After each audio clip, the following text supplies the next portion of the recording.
లోకి నీకు పప్పు వేయాలా కర్రీ వేయాలా? అయ్యో తనకి వినబడదు కదా. లోకి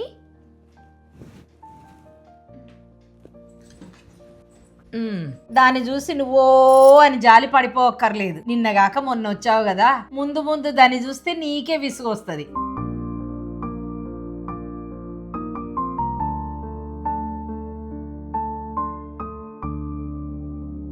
అత్తమ్మా ఎలా ఉన్నారు? మామయ్య అంతా బాగున్నారా? బాగున్నాను రా. మా అన్నయ్య వదినేలు ఎలా ఉన్నారు? అంతా బాగున్నారు అత్తమ్మా. జాబ్ వచ్చింది, స్వీట్స్ ఇద్దామని వచ్చాను. కంగ్రాచులేషన్స్ రా. ఇంకేంటి, పిల్లని చూడమంటావా? నాకు లోకి అంటే ఇష్టం అత్తమ్మా. మీరు ఒప్పుకుంటే తన్నే పెళ్లి చేసుకుందాం అనుకుంటున్నాను.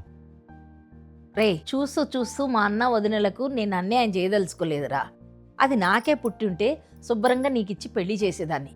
కానీ మీ మావయ్య దారినబోయే కంపను ఎత్తిన పెట్టినట్టు దాన్ని తీసుకొచ్చి నా కొంపల పెట్టాడు.